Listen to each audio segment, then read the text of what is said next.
Good morning, Wisconsin. It's election day. So let's have some fun this morning. I got my favorite video again to play. Here we go.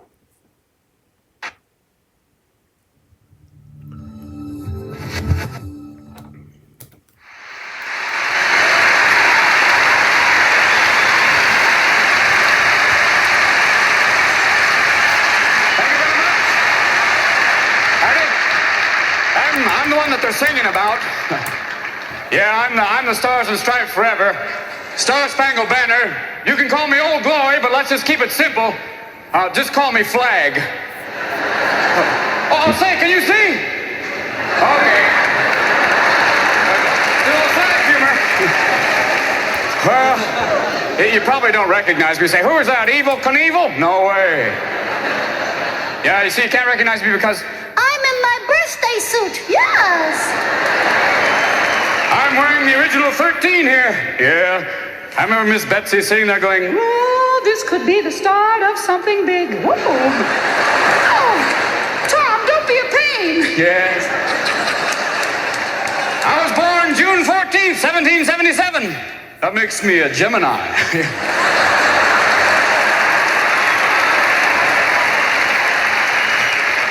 I'm kind of unpredictable, crazy. Yes. I like the outdoors, and I'm the life of any party, whether it be Republican, Democrat, Independent, Socialist, anything, Libertarian, I'll be there. You know, I'm 204 years old. People say, Flag, how do you stay so young? Is it jogging? No. Is it tennis? No. It's waving.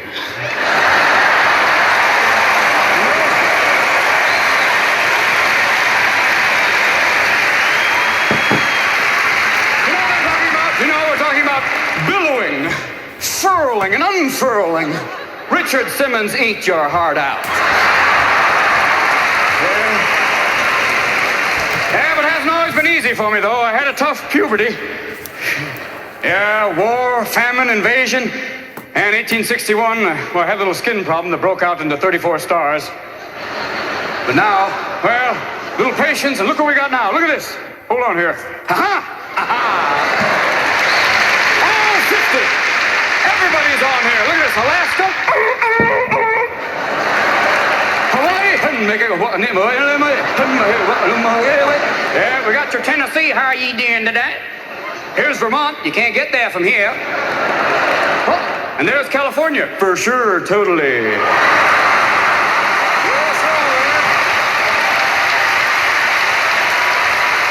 I said before, you know, I had a tough time for a while. I've been in a lot of wars. They fired missiles and muskets at me, but you know, come the dawn's early light, I'm still there. You know what I'm talking about?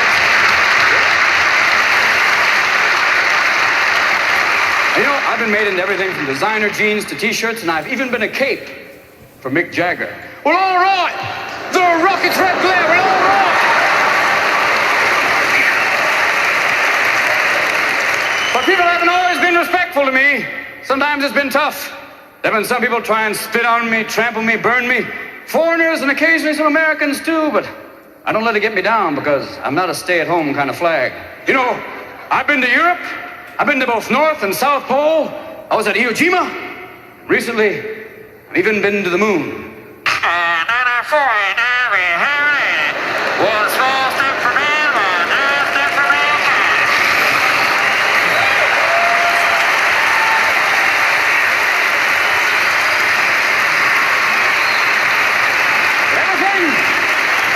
You see me in all sorts of different postures.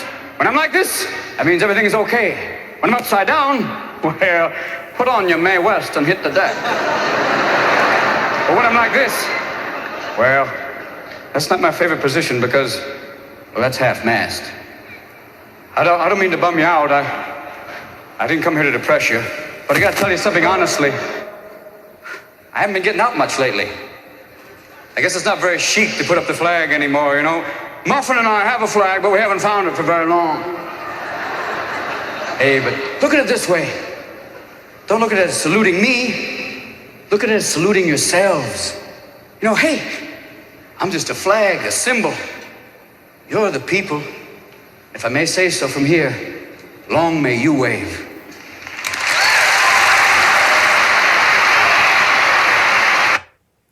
All right. Always one of my favorite, and I think appropriate this morning as we do our patriotic duty. And I'm wearing my patriotic shirt. Love my shirt. My daughter gave it to me. And so exciting times, exciting times. As always, thank you for joining me today. Thank you for, taking time out of your day to watch my show, whether you're watching it live or later in the day or later in the week. Please help me out, subscribe, stay in touch, comment down below, like the video. Always go down, please like the video. Helps me out in the search engines. Please share the video, especially now in these times. Sharing this information is always a good thing because, people want to know, right? So, and please, if you're with me right now, call in at 715-352-0801. With the election today and everything that's going on, and of course me running in the election, would love to spend some time talking to you about the issues that are important to you, how you see the election going today, how you'd like to see it go today, what you'd like to see for the country going forward. With the special election and any election, the whole point is we need to remember that our votes have power. And it's not just showing up because a party you affiliate with wants you to vote for someone. We need to always look at, when we cast our vote, we cast it for ourselves, and we cast it for what we believe in and what we want to see happen for the country, and we want to see happen for our children. And if it doesn't follow the party line, then that's okay. I mean, I think sometimes we get caught up in the idea that, we're Republican, or we're Democrat. But there's a whole group in the middle that I've met over the last few months, before the crisis, when we were able to actually meet together, and during these times of virtual meetings, that just don't subscribe to a pure conservative viewpoint or a pure liberal viewpoint. There's everything in between, and for me it seems the largest portion is the group in between. And my mission has been to engage the group in between, because we always hear from the extremists on one side and we hear from the extremists on the other, and this other group just kind of gets lost. On issues of everything from the Second Amendment to the Constitution to now the COVID crisis to, church and faith and abortion and all these issues that, one side takes an extreme position on and another side takes a different position on. And so, it's hopeful that we'll see more interaction from that group in the middle, because it's huge, and we don't hear from that group all the time. Because it's not politically convenient, it's not dynamic, it's not newsworthy, if you will. It's boring maybe because it doesn't incite any reaction, right? Pro-life, pro-choice, guns, no guns, stay in, don't stay in, government oppression, government helping us out. We look for the sensationalism, and that's, truly been what's great about our president, is that he's been trying to break that cycle. He's trying to show that there are ways to communicate that don't are not limited to the media, and that we can find different outlets, and we should look for different outlets that help us to get our message out or see the message we want to see, versus the controlled message we're seeing from other media sources. So, that's the great thing about this country. And so, again, it comes back to the power of our vote. It has meaning, and we've lost the idea way back when all this started, and the Declaration of Independence was being thought of, and the Constitution was being thought of, and the Bill of Rights was being thought of, and what those people went through in order to create those documents, and what their vision was of that. And, then people literally, standing up and protesting by throwing tea in the harbor, by starting the Revolutionary War, by taking some action in terms of participating in writing the Declaration of Independence. These were all people just like you and me, that did it. I mean, yes, there was a dichotomy between the classes potentially, with very wealthy people and people who didn't have a lot of money and all these other things that went on. But we still have that same dichotomy now. I mean, we have people who are out of work and people who still have their jobs, and we have a government run amok. And it now to me seems like it's even more important today to make sure that when we think about voting, we understand what we're voting for and what people are telling us. So, I have to say, don't be fooled.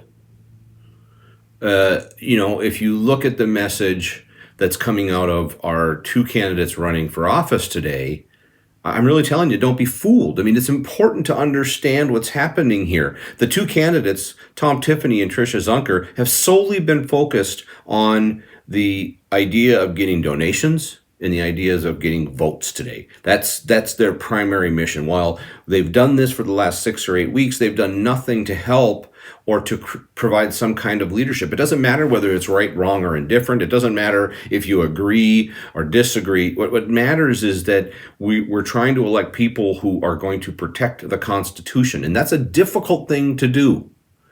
Protecting the Constitution is difficult because at times you have to apply an unbiased look at what's happening. You may not agree with it, but you have to look at whatever's being proposed to you and say, okay, does it fit within the confines of the Constitution? And I've been talking about this quite a bit. Where's Tiffany on churches being closed? I mean, he presents himself as being a very religious person. What has he said about churches being closed? I mean, he hasn't said anything about the fact that he's got people driving through signing signatures. That's okay, but you can't go to church because even if you're sitting in the parking lot, you can get a ticket. And today I posted on Facebook an article about a coach who was having Little League practice in Appleton, and they broke it up and they fined him and sent him home and said, you can't do that. Okay, so the number one thing we know about the virus is being outside is good, that the virus can't survive very long in the sun.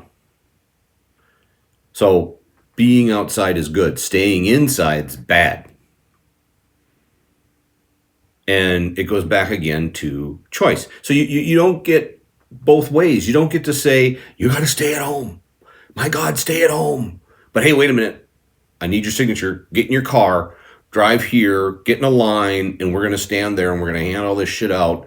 And you're going to sign all these different papers, because it wasn't just one paper. So the Republicans and the Democrats alike did it, and they have all these candidates like I talked about weeks ago, and everybody is like, what are you talking about? Run amok. They're run amok. They're out there visiting with people, violating the stay-at-home order left and right, and 10, 20 different nomination papers. So it's not like they handed one to somebody and then took it back and threw away a pen. I mean, they're handing multiple nomination papers to one person. I mean, this kind of interaction is no different than getting something served to you at a restaurant that's been closed for the last 6 weeks. It's no different than sitting in church and sitting next to somebody or having a little bit of distance between yourself. I mean, it's just not possible. So you have to apply it fairly. If you're going to make decisions and you're going to introduce legislation, you have to apply it fairly. And, Tricia Zunker is saying she's going to represent us. Now, she may not have a voice in the state legislature, but we all do. We all have the ability to go, hey, wait, I don't like this, and write a bill and send it to legislators and ask them to think about introducing it. The email, Twitter, Facebook, there are all kinds of ways to communicate with our legislators and legislators and tell them what we think and tell them why it's important to us. They need to do something about it, just like I did with the emergency bill, saying, hey, we need to do something about unemployment. We need to do something about healthcare. We need to protect people being fired. We need to protect people from being harassed about their unemployment now that they are fired, because the company doesn't want to foot the bill and carry the cost. And there's always an argument for why that company can't, right? And so, but if you're going to tell me that you're going to be, providing historic leadership and you're going to do that during historic times, then you got to do something. So the question to Tiffany and Tricia Zunker is, Where are the bills? Where are the proposed bills? I mean, it's not even that it doesn't go anywhere. It means, where's the media covering Tom writing a bill, fighting the governor on the decision to shut down the state, and the decisions that are being made going forward, and the inconsistency across the decisions? I mean, in number one, the last thing that should be open is Governor Evers' golf course. When you think about it, if a politician is making decisions for the state, the last place to open should be his golf course. And he should be required to address that. But his golf course can be open, but you've got police harassing young kids and a coach trying to play a little league. I mean, the abuses just go on and on and on. And my problem here is that Tricia Zunker and Tom Tiffany are doing nothing. And in fact, during the debates, they seem to indicate they're fine with it. And they're fine with things like social tracking, contact tracing, abuses of cell phone data, Facebook data, of leaving the state shut down. Because that's important, and we need to protect ourselves, and we need to protect each other. And yet, let's go sign some nomination papers. Let's go golfing, because, Governor Evers has got a golf course. Or let's go out and show up at an event nobody knows about, because we only know what they're doing when the media or they post it on Facebook. What are they doing when we don't know? How many events have been held by the party groups around the district and nobody knows about them, and they've quietly been collecting signatures without anybody finding out? And in direct violation of the order, because you can't apply it one way and then apply it another. Because here's the number one issue. Collecting signatures is not an essential function. The governor's order is related to essential functions and employees that have to come to work. People who work for the government in order to make sure that these essential functions, like making sure people are okay on the roads, or making sure people can drive on the roads, are making sure they're safe on the roads. So that means things like the state patrol has to be there, right? That would be an essential function. That means the road workers probably need to keep working, because roads need to be fixed, because our highways need to stay in operation, because trucks can't drive if they're, driving on roads that are impassable. So all those types of things are essential functions, and very logically so.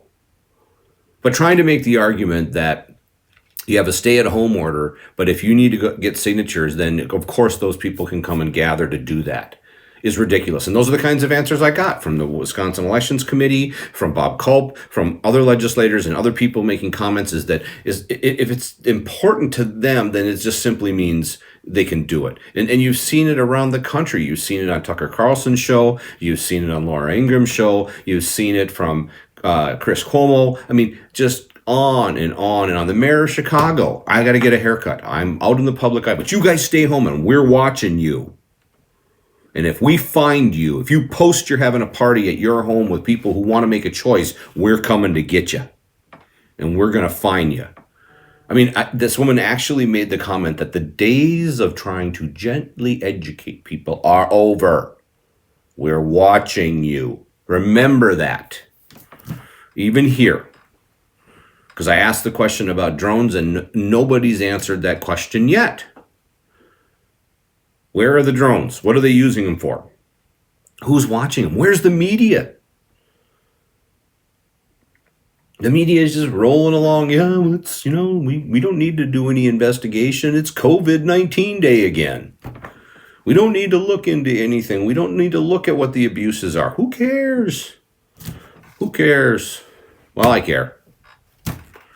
And, in putting out there over the last day, wanting to have you write me in and not vote for Tricia Zunker and Tom Tiffany, there are lots of different comments about, why would I be doing this? And the number one reason is they're not doing anything, and they're bending the rules in the wind to serve their own purpose, which is my number one checkbox that says, I'm not voting for you. If you use your position to further yourself and not protect the people that are important and you're saying you want to represent, then you should just get the hell out. or we should make sure you get the hell out. So think about that, not only today, but in the coming weeks and months as you think about signing papers, as you think about voting and you're voting in the primaries. Your vote has power, so let's remember that. Our vote has power. And it's okay not to vote the party line. So on that note, I don't believe Tricia Zunker or Tom Tiffany are right for the state. I don't think they're going to do anything other than just further their own personal gains, and they're not going to do anything to represent us because they haven't done it yet. And I'm asking you today, if you see my video today or you see the other one that I put out yesterday, to go on out and write in Michael Opela and throw a little tea in the harbor and send a clear message that the people of Wisconsin in District 7 are not going to tolerate it. And don't just don't think I got to vote this way. Or, out of fear, I'm afraid if I don't vote for Tom, then, oh my God, the world's going to end. Think about it. Even if Tricia Zunker were to win this election, she's only going to be there until the end of the year. And if Tom gets elected, he's not going to do anything anyway. Because until we have the regular election, we're still going to have a Democrat-controlled Congress that's going to be fighting with the Senate, and Tom's going to vote whatever way the party tells him to vote, and nothing's going to get accomplished anymore anyway. So Tricia won't gain anything. There's not going to be anything gained in the House of Representatives if Tricia got in there. I mean, so that's just fear-mongering. The vote that'll be important is the primary in August and the regular election in November, because now we got somebody in there for 2 years, and potentially we will have, a change in the shape of the House of Representatives, which we hope for. We would like to see more Republicans get elected, and we'll have to see if that actually gets done. But as you alienate voters, like Tom has alienated me, I'm not voting for him ever. And people will vote the other way, or they won't vote at all. The most dangerous thing that can happen is when you alienate voters and they don't think they're going to make any difference. They just won't vote. They got better things to do in their minds than support a candidate they don't agree with and is not helping them get anywhere or do anything better for them. Businesses closed, churches closed, but I need nomination papers, so hey, I'm going to get them. So think about it today, and if you want to join me and do the patriotic thing, write in Michael Opela. Send a clear message to both parties. As we walk through all this, I did listen to Tucker today, leaders showing no obligation to American voters. So let's take a little listen to Tucker here as we come to the end of the show today. Question. Newly elected Utah Senator Mitt Romney kicked off 2019 with an op-ed in the Washington Post that savaged Donald Trump's character and leadership. Romney's attack and Trump's response this morning on Twitter are the latest salvos in a long-standing personal feud between the two men. It's even possible that Romney is planning to challenge Trump for the Republican nomination in 2020. We'll see. But for now, Romney's piece is fascinating on its own terms and well worth reading. It's a window into how the people in charge in both parties see our country. Romney's main complaint in the piece is that Donald Trump is a mercurial and divisive leader, and that's true, of course. But beneath the personal slights, Romney has a policy critique of Trump. He seems genuinely angry that Donald Trump might pull American troops out of the Syrian civil war.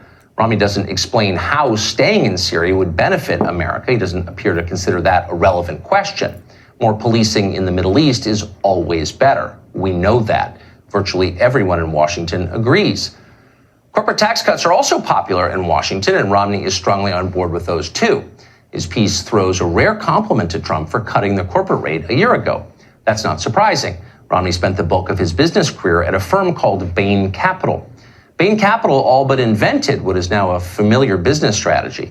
Take over an existing company for a short period of time, cut costs by firing employees, run up the debt, extract the wealth, and move on, sometimes leaving retirees without their earned pensions. Romney became fantastically rich doing this. Meanwhile, a remarkable number of the companies are now bankrupt or extinct. This is the private equity model. A ruling class sees nothing wrong with it. It's how they run the country. Mitt Romney refers to unwavering support for a finance-based economy and an internationalist foreign policy as the mainstream Republican view. And he's right about that. For generations, Republicans have considered it their duty to make the world safe for banking, while simultaneously prosecuting ever more foreign wars. Modern Democrats generally support those goals enthusiastically. There are signs, however, that most people do not support this agenda, and not just here in America. In countries around the world, France, Brazil, Sweden, the Philippines, Germany, many others, voters suddenly are backing candidates and ideas that would have been unimaginable just a decade ago. These are not isolated events. What you're watching is entire populations revolting against leaders who refuse to improve their lives. Something like this has been happening in our country for the past 3 years. Donald Trump rode a surge of popular discontent all the way to the White House. Does he understand the political revolution that he harnessed? Can he reverse the economic and cultural trends that are destroying America? Those are open questions. But they're less relevant than we think. At some point, Donald Trump will be gone. The rest of us will be gone too. The country will remain. What kind of country will it be then? How do we want our grandchildren to live? Those are the only questions that matter. The answer to them used to be obvious. The overriding goal for America is more prosperity, meaning cheaper consumer goods. But is that still true? Does anyone still believe that cheaper iPhones or more Amazon deliveries of plastic garbage from China are going to make us happy? They haven't so far. A lot of Americans are drowning in stuff, and yet drug addiction and suicide are depopulating large parts of the country. Anyone who thinks the health of a nation can be summed up in GDP is an idiot. The goal for America is both simpler and more elusive than mere prosperity. It's happiness. There are a lot of ingredients in being happy. Dignity, purpose, self-control, independence, above all, deep relationships with other people. Those are the things that you want for your children. They're what our leaders should want for us and would want if they cared. But our leaders don't care. We are ruled by mercenaries who feel no long-term obligation to the people they rule. They're day traders, substitute teachers. They're just passing through. They have no skin in this game, and it shows. They can't solve our problems. They don't even bother to understand our problems.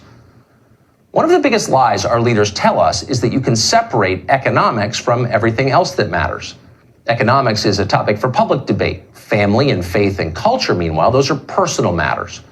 Both parties believe this. Members of our educated upper middle classes, now the backbone of the Democratic Party, usually describe themselves as fiscally responsible and socially moderate. In other words, functionally libertarian. They don't care how you live as long as the bills are paid and the markets function. Somehow they don't see a connection between people's personal lives and the health of our economy, or for that matter, the country's ability to pay its bills. As far as they're concerned, these are two totally separate categories. Social conservatives, meanwhile, come to the debate from the opposite perspective, and yet reach a strikingly similar conclusion. The real problem, you'll hear them say, is that the American family is collapsing. Nothing can be fixed before we fix that. Yet, like the libertarians they claim to oppose, many social conservatives also consider markets sacrosanct. The idea that families are being crushed by market forces never seems to occur to them. They refuse to consider it. Questioning markets feels like apostasy. Both sides in this miss the obvious point. Culture and economics are inseparably intertwined. Certain economic systems allow families to thrive. Thriving families make market economies possible. You cannot separate the two.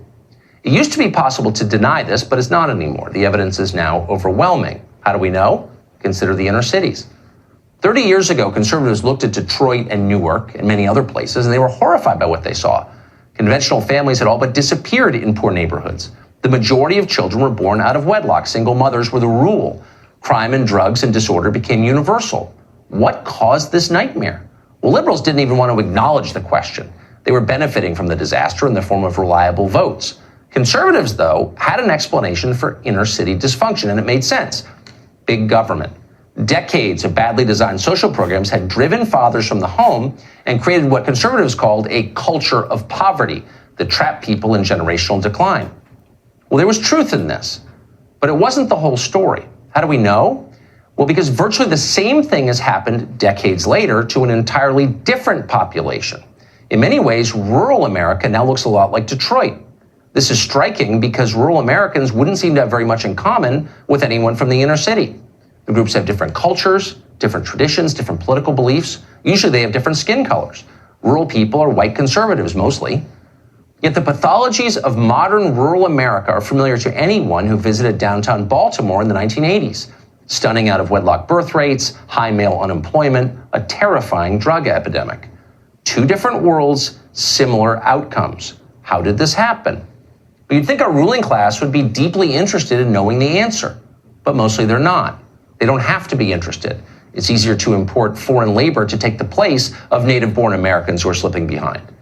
But Republicans now represent rural voters. They ought to be interested. And here's a big part of the answer. Male wages declined. Manufacturing, a male-dominated industry, all but disappeared over the course of a generation. All that remained in many places were the schools and the hospitals, and both of them are traditional employers of women. In many areas, women suddenly made more than men.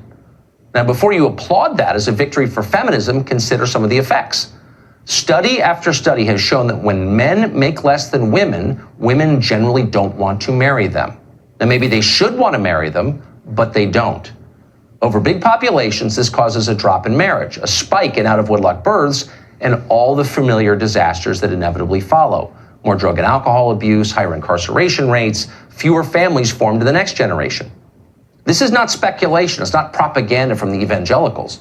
It's social science. We know it's true. Rich people know it best of all. That's why they get married before they have kids. That model works. But increasingly, marriage is a luxury only the affluent in America can afford. And yet, and here's the bewildering and infuriating part, those very same affluent married people, the ones who make virtually all the decisions in our society, are doing pretty much nothing to help the people below them get and stay married.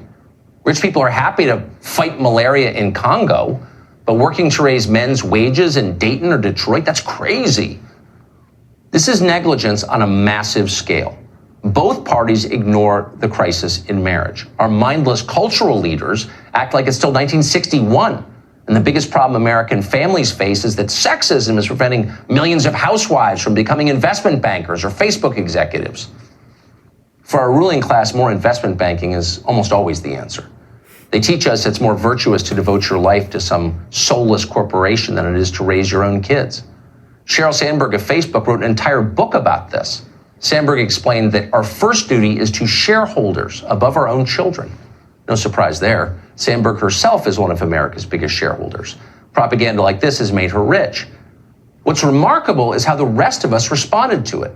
We didn't question why Sandberg was saying this. We didn't laugh in her face at the pure absurdity of it. Our corporate media celebrated Sheryl Sandberg as the leader of a liberation movement. Her book became a bestseller, Lean In, as if putting a corporation first is empowerment. It is not. It is bondage. And Republicans should say so. They should also speak out against the ugliest parts of our financial system. Not all commerce is good. Why is it defensible to loan people money they can't possibly repay or charge them interest that impoverishes them? Payday loan outlets in poor neighborhoods collect 400% annual interest. Are we okay? We should not be. Libertarians tell us that's how markets work, consenting adults making voluntary decisions about how to live their lives. Okay, but it's also disgusting. If you care about America, you ought to oppose the exploitation of Americans, whether it's happening in the inner city or on Wall Street. And by the way, if you really loved your fellow Americans, as our leaders should, it would break your heart to see them high all the time, which they are. A huge number of our kids, especially our boys, are smoking weed constantly. You may not realize that because new technology has made it all but odorless, but it's everywhere. And that's not an accident. Once our leaders understood they could get rich from marijuana, marijuana became ubiquitous. In many places, tax-hungry politicians have legalized or decriminalized it. Former Speaker of the House John Boehner now lobbies for the marijuana industry. His fellow Republicans seem fine with that. Oh, but it's better for you than alcohol, they tell us. Maybe. Who cares? Talk about missing the point. Try having dinner with a 19-year-old who's been smoking weed. The life is gone. Passive, flat, trapped in their own heads. Do you want that for your kids? Of course not. Then why are our leaders pushing it on us? You know the reason. Because they don't care about us. When you care about people, you do your best to treat them fairly. Our leaders don't even try. They hand out jobs and contracts and scholarships and slots at prestigious universities based purely on how we look.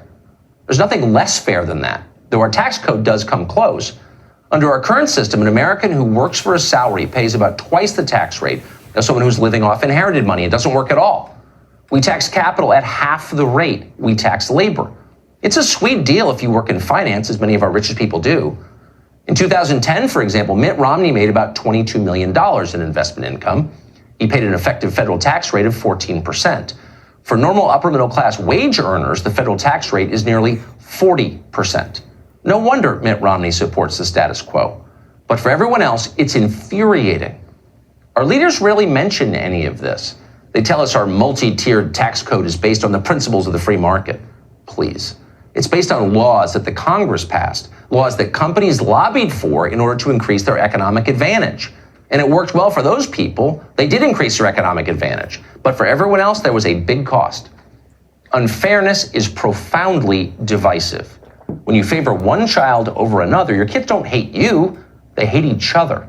And that happens in countries too. It's happening in our country, probably by design. Divided countries are easier to rule, and nothing divides us like the perception that some people are getting special treatment. In our country, some people definitely are getting special treatment. Republicans should oppose that with everything they have. So the question is, what kind of country do you want to live in? Well, a fair country, a decent country, a cohesive country, a country whose leaders don't accelerate the forces of change purely for their own profit and amusement, a country you might recognize when you're old, a country that listens to young people who don't live in Brooklyn, a country where you can make a solid living outside of the big cities, a country where Lewiston, Maine seems almost as important as the west side of Los Angeles, a country where environmentalism means getting outside and picking up the trash, a clean, orderly, stable country that respects itself.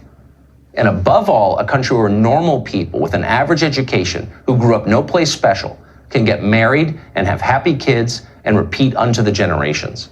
A country that actually cares about families, the building block of everything.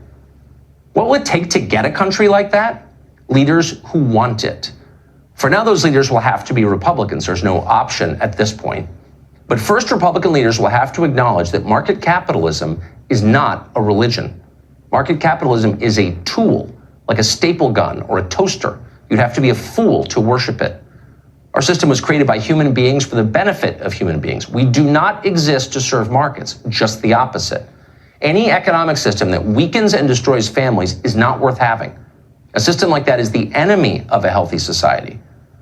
Internalizing all this will not be easy for Republican leaders. They'll have to unlearn decades of bumper sticker talking points and corporate propaganda.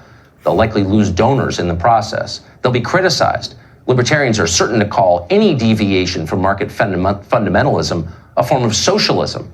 That's a lie. Socialism is a disaster. It does not work. In fact, it's what we should be working desperately to avoid. But socialism is exactly what we're going to get, and very soon, unless a group of responsible people in our political system reforms the American economy in a way that protects normal people. If you want to put it first, you've got to put its families first. Sorry, that was a little long, but it's interesting. He makes the same points that I have. I encourage you to watch my video on jobs, the episode related to jobs, because I say a lot of the same things. So on that note, you really need to think about the message you're hearing from Zunker and Tiffany and understand how much they align themselves with the problems that Tucker Carlson was talking about, and think about what you're going to do today. So we're going to call that food for thought today. And thank you for joining me. Have a great day on this election day, and I'll see you tomorrow.